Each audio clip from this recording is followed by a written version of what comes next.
पिछले कुछ वर्षों में देखा जाए तो विज्ञान ने मानव जीवन को पूरी तरह से बदल दिया है।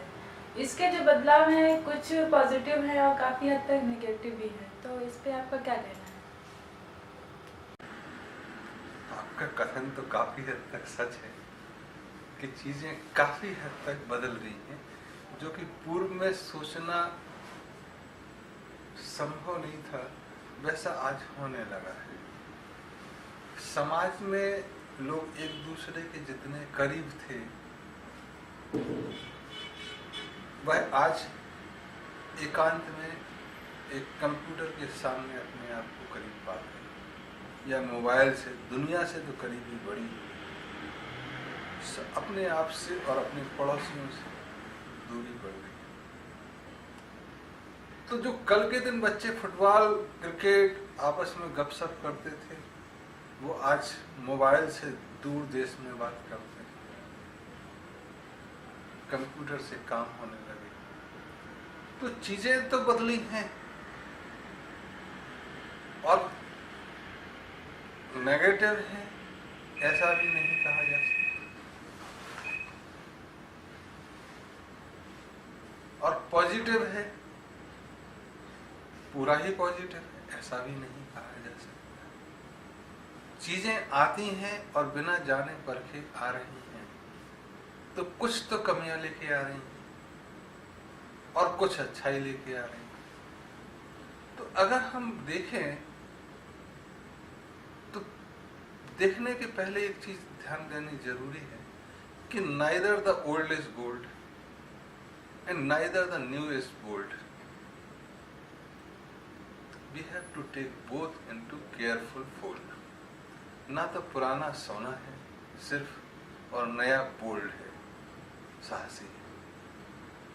दोनों को ही हमको ध्यान से लेना होगा। जैसे आज कंप्यूटर युग में या मोबाइल में जो कंप्यूटर आ गए हैं, पेन ड्राइव्स आ गए हैं, जो आम जनता के लिए म्यूजिक वगैरह सब चीजें लेके हैं, तो व्यक्तियों की शारीरिक क्षमता कम हुई है, दिमाग बड़ा है, कुछ बीमारियां भी बढ़ी जो पहले सोची भी नहीं जा सकती कि 20-30 साल के आदमी को हार्ट का प्रॉब्लम होगा, डायबिटीज होगा, आई साइट की प्रॉब्लम होगी। वो आज सामान्य है। फिर मेरे जैसे लोग जो अभी 50 के दशक हो रहे हैं, जब वो आए थे तो कंप्यूटर बड़े बड़े होते थे, उनकी क्षमता आज के छोटे से मोबाइल से कम थी, जिसमें इतनी एप्लीकेशन है, इतने मैसेज, दुनिया से कनेक्ट करना है तो बहुत दिक्कत होता था, लेकिन आज आसान है। चिट्ठी लिखोगे, 5 दिन में जाओगे, पता नहीं बच्चा कहाँ है, माँ बाप कहाँ है, ये आप मिनट में पता लगा सकते हैं, ट्रेन रुकी कि नहीं रुकी। तो ये बदलाव आ रहे हैं। आगे आने वाले समय में जो बदलाव आने वाले हैं वो कैसे होंगे, उस पर चर्चा जरूरी है, और बहुत खतरनाक ना हो जाए उसके लिए सावधानी भी जरूरी है। जैसे क्लोनिंग जैसे आई, तो क्लोनिंग में इतने आदमी एक जैसे खड़े कर दिए कि उस देश के तथाकथित वैज्ञानिकों को, तथाकथित बड़े नेताओं को और दुनिया के तमाम बड़े नेताओं को चिंता होने लगी कि मेरे जैसे ही 100 खड़े कर दिए तब तो सर्वाइवल ही दिक्कत हो जाएगा। दूसरों का जब तक चल रहा है तब तक ठीक है, जब हम पर बीतेगी तो कैसे? तो क्लोनिंग को रोका गया। फिर जेनोम थेरेपी कुछ हद तक आगे बढ़ी, जिससे आप हार्ट की बीमारियां ठीक कर सकते हैं, रिवर्सिबिलिटी की एक्शन शुरू कर सकते हैं। उसके कुछ प्रयोग चल भी रहे हैं। तो एक बुजुर्ग आदमी कैसे जवान हो सकता है? तो वैसी आप दवाएं बनाइए। कितनी ताकत आदमी में इकट्ठी होगी? क्या एक आदमी में एक हाथी के बराबर ताकत इकट्ठी हो सकती है? तो आगे आने वाले समय में ऐसी दवाएं बनेंगी कि उसमें शेर के बराबर ताकत आए, उसमें बंदर के हिसाब से दौड़ने की और चलने की ताकत आए, उसमें हाथी जैसा बल भी आ पाए। अगर मोटापा बढ़ता जाए तो हड्डियों का साइज भी बढ़ता है जय जुनून से। लेकिन बिना सोचे समझे ये सब प्रक्रियाएं बढ़ेंगी तो पूरे समाज के लिए खतरनाक है। और अगर कुछ खास तबकों ने अपने लिए बनाई तब उनकी दादागिरी पूरी दुनिया में चलने के डर है। तब ऐसी रिसर्चेस को शुरू में ही रोकना ज्यादा अच्छा होगा, बजाय हम देखें कि गिर के देखें, बढ़ा के देखें कैसे चलेगा। तब जब जीनोम की और क्लोनिंग की जो एक्सरसाइज या रिसर्चेस चल रही है उसमें कुछ लेवल तक आगे बढ़ के रुकना बेहतर होगा। जैसे कि चोट लग गई तो हीलिंग फास्ट कैसे हो, तब प्रकृति का सहारा लेके जो चीजें हैं वैसे ही रहें तो बेहतर है। भगवान बनने की चेष्टा जो विज्ञान करेगा उससे उस समूह का पूरे विश्व में दादागिरी करने के रास्ते खुलेंगे और उस दादागिरी से उस समूह में ही अंतर विरोध के कारण स्वयं झगड़े हों, इसकी संभावना बढ़ेगी कि उस परिवार में भी कौन। तब अंतरराष्ट्रीय समुदाय से ऐसी आशा की जानी चाहिए कि वहां के लोग इस तरह की रिसर्चेस को बढ़ावा नहीं देंगे। जैसे कि दो देशों, एक देश पे 2 बम नाव की छोड़े गए 44 के दशक में, और अब लोगों के पास परमाणु बम होते हैं लेकिन वो इसलिए झगड़ा नहीं करते हैं कि दोनों खत्म हो जाएंगे। झगड़ा करते हैं लेकिन छोटे छोटे हथियारों से। तो परमाणु बम है तो चला नहीं सकते हैं, हाइड्रोजन बम है, परमाणु बम है, इनकी टेस्टिंग से ही आप चल रहा है। लेकिन कल के दिन अगर इकोनॉमिक एक्टिविटी और जमीन के अंदर से तेल निकालने की गतिविधियां, धरती पर साम्राज्य फैलाने की जो राजसी सोच होती है कि मेरा धरती पर राज होना चाहिए और सबको खत्म कर दें, ऐसा एक मौका विश्व युद्ध को जन्म दे सकता है। तब जो खत्म होने वाला है वह दूसरे देश पे परमाणु बम छोड़ने से नहीं हिचकिचाएगा,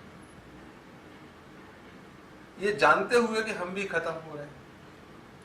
जैसे भारत में कई बार आपने देखा होगा कि छोटे छोटे लोग आतंकी गतिविधियों में शामिल हो जाते हैं, अफगानिस्तान में, पाकिस्तान में। क्यों? वैसे ही मर रहे हैं, कम से कम हमारे परिवार को पैसा मिलेगा। ये जिद उस स्तर तक नहीं पहुंचनी चाहिए जहां हम समाप्त हो जाए लेकिन तुमको नहीं छोड़े। तो जितने वैज्ञानिक प्रयोगशालाएं हैं वहां पे जो भी वैज्ञानिक रिसर्च कर रहे हैं उसके आउटकम को देखना होगा कि वह कहीं मानव जाति का समस्त विध्वंस करने के लिए तो नहीं हो रहा है। कहीं ऐसे बम तो बनाने की प्रक्रिया नहीं चल रही है जो वातावरण में जहर फैला दे, जिससे पानी पूरा जहरीला हो जाए, खाना जहरीला हो जाए, रखी हुई चीजें जहरीली हो जाए। जैसे एक मितार ताराबिज करके ज्योतिष हैं या कौन हुए, बोस्निया हर्जगोविना में हुए, उन्होंने बहुत सारी भविष्यवाणियां की। जैसे एक कोई डब्बा होगा जिसमें लोग बैठ के चलने लगेंगे, 1800 करीब में की, तब कारें नहीं आई थी। फिर अब दूसरा डब्बा हुआ जिसके सामने लोग बैठ के दुनिया भर की चीजें देखेंगे, टेलीविजन आया। फिर उनका कहना कि 2050 के दशक के आसपास दुनिया में ऐसा हो सकता है कि खाने को होगा लेकिन जहरीला होगा, पानी होगा लेकिन जहरीला होगा।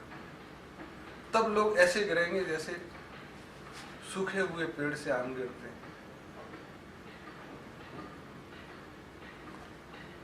हम प्रार्थना कर सकते हैं कि ऐसी भविष्यवाणी सच ना हो, उसके लिए वैज्ञानिक इतने जहरीले और इतने खतरनाक आयुध बम बनाए, अस्त्र शस्त्र बनाए।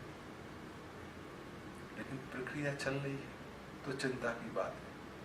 जैसे आज के दिन में मिसाइल्स की technology, inter continental ballistic missiles, और सब लगाने में लगे हुए हैं। लगाएंगे लेकिन छोड़ेंगे बहुत कम, और बराबरी के लोग तो लड़ते नहीं, क्योंकि दोनों के खत्म होने की संभावनाएं बढ़ जाती। तो टेस्टिंग होगी ऐसे छोटी छोटी जगह जहां कोई विरोध नहीं होगा, चाहे नाम कुछ भी दिया जाए। तो आज जो इंटरकॉन्टिनेंटल बैलिस्टिक मिसाइल है उसमें वार हेड 5 टन 10 टन के चलते हैं, तो बहुत सारा फ्यूल चलता है। जीपीएस के एडवांसमेंट के बाद ये उम्मीद की जा सकती है कि वैज्ञानिक इस दिशा में कदम बढ़ाएंगे कि miniaturised missiles guided by GPS and internet and powered by nuclear fuel develop हो। तब उसमें फोटो फ्रेम भी हो कि एक ही आदमी को मारना है तो मारे, उसके साथ 50,000 आदमियों के मरने की जरूरत नहीं। फिर आज मिसाइल्स आग जलाती हैं दूसरी जगह जाके, कल के दिन ऐसा भी होता है कि वो ऐसे कण छोड़ें कि हाइग्रोस्कोपिक हो और वहां पानी बरसा दें या मॉइस्चर ले आए। इसकी संभावनाओं से इनकार नहीं किया जा सकता, इसके प्रयोग भी हों। जैसे मिसाइल में आपने लाफिंग गैस छोड़ दी, तो इस तरह की तो चीजें हैं आज भी। तो एक पूरा का पूरा वार हेड में जितनी चीजें चलती हैं और जितने भी प्रयोग हो रहे हैं दुनिया में, वो पहले युद्ध के लिए ही होते हैं। तुम देखोगे कि 1940 के आसपास वर्टिकल लिफ्ट के प्लेन बनाए जर्मनी ने, और आज भी वो चलन में नहीं आए, लेकिन 40 के दशक में बन गए। जितनी भी चीजें हैं, चाहे माइक्रोवेव ओवन हो, जितने हाउस होल्ड चीजों में आई, वॉशिंग मशीन, ये सब युद्ध के लिए बनाई गई चीजें थी। कुछ उपयोग था जो आके हाउस होल्ड चीजों में आ गया है। तो वैसे प्रयोग वहां चल रहे हैं। तो जो देश युद्ध में ज्यादा संलग्न है वह साइंस एंड टेक्नोलॉजी के ज्यादा विकास की संभावनाएं रखते हैं, और बाकी देश में वह टेक्नोलॉजी महंगे दामों में जब वो आउटडेटेड हो जाए बेचने की कोशिश करेंगे। फिर साइंस में जो और युद्ध में जैसे नाइट विजन हो गया, ये सब तो आ चुकी हैं चीजें।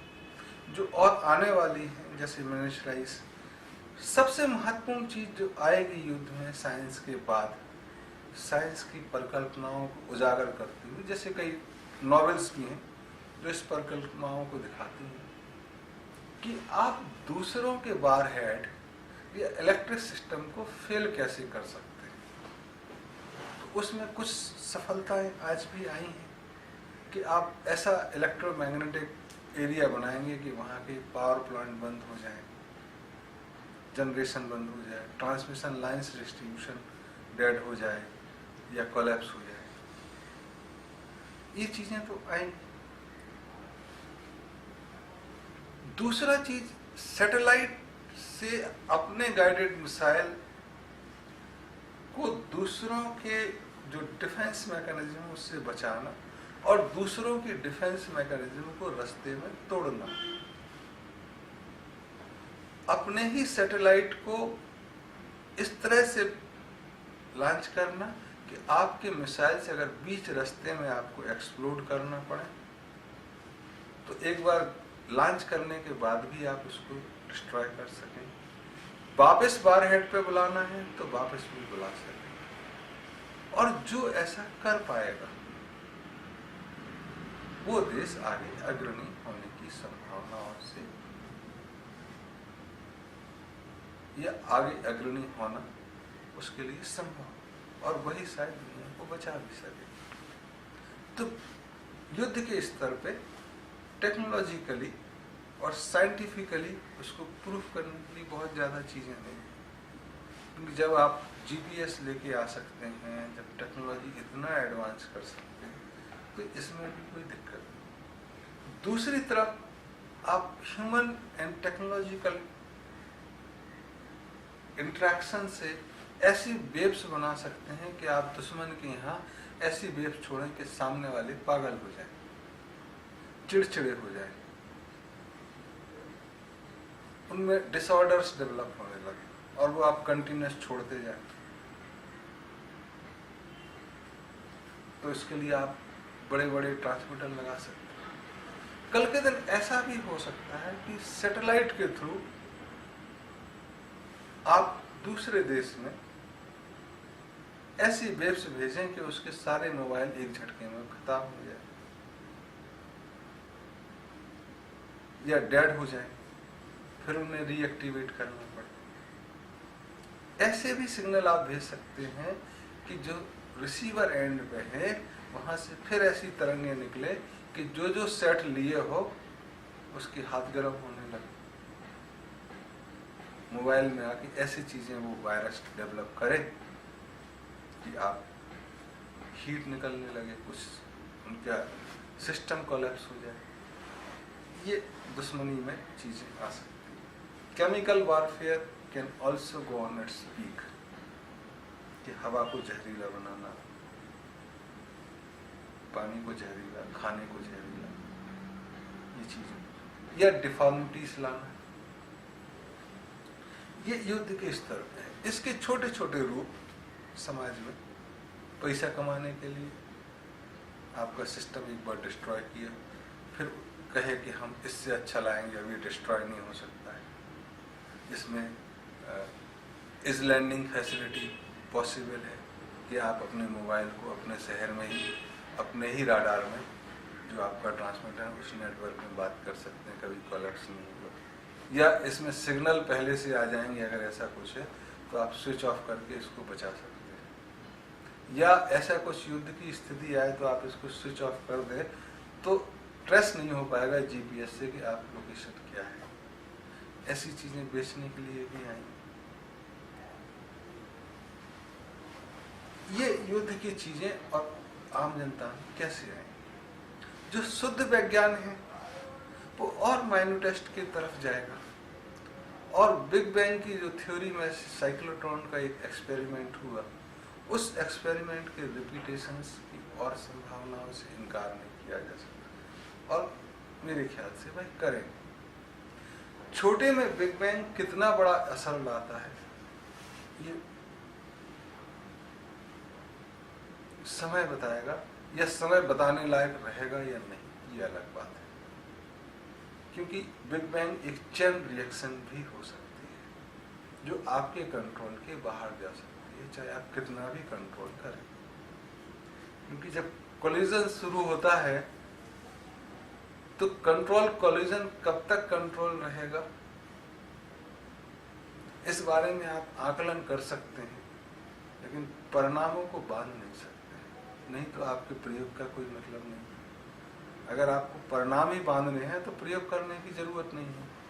और जब खुला ओपन एंडेड एक्सपेरिमेंट है तो किस लेवल तक कोलिजन होगा, वो एरिया बचेगा या नहीं, या धरती भी बचेगी कि नहीं, तो उस तरह के प्रयोगों से हमको बचना चाहिए।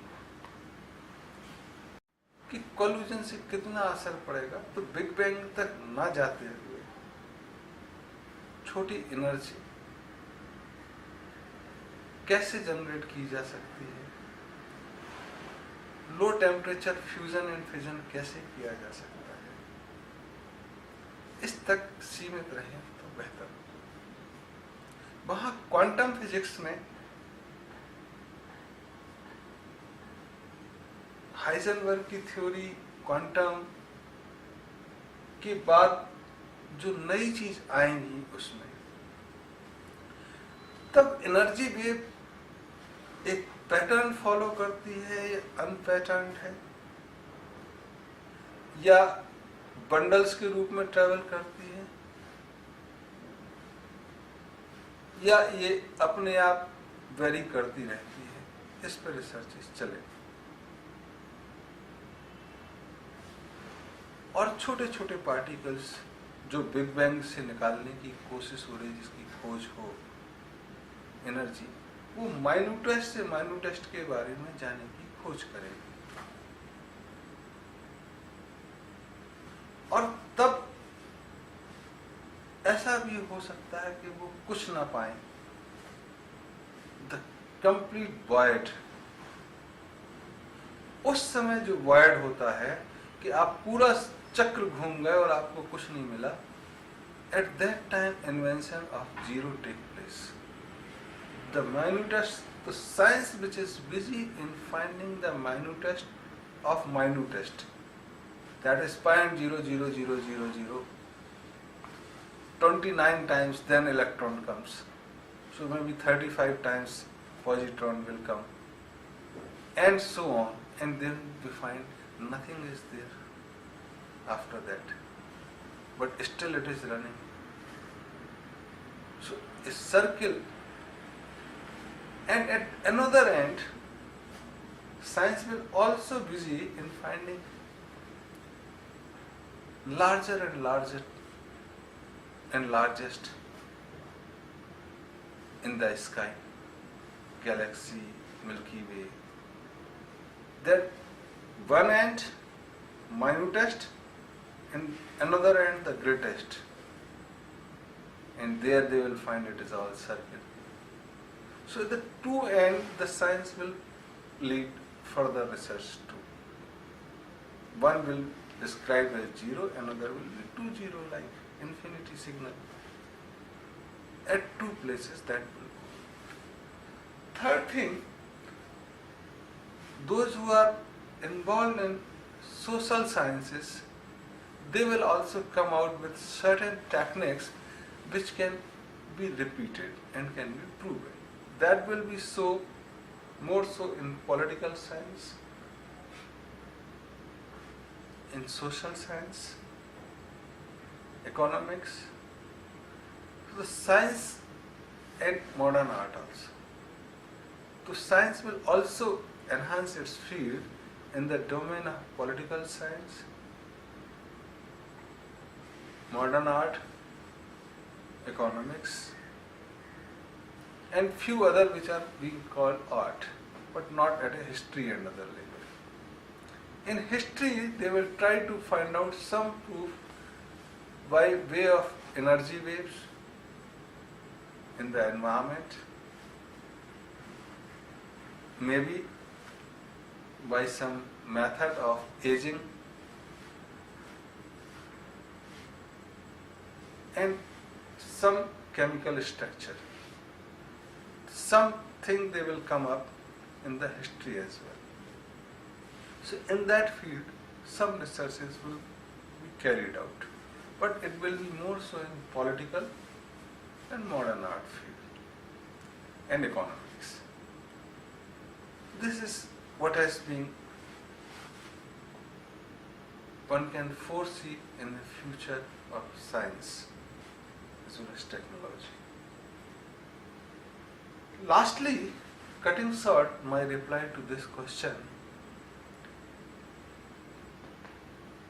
people when have full of information, maybe try to get rid of this excess baggage of knowledge and information, and want to live happily with the woods and jungles, field and farming. That is another possibility. And in that sector also, science will play vital role. So in each and every household, the dimension of science will enhance. We have to see that it is in that science which is also knowing what is right, what is wrong. So realization or conscience or consciousness has to be kept so that we survive, our children survive. That is the gist of this.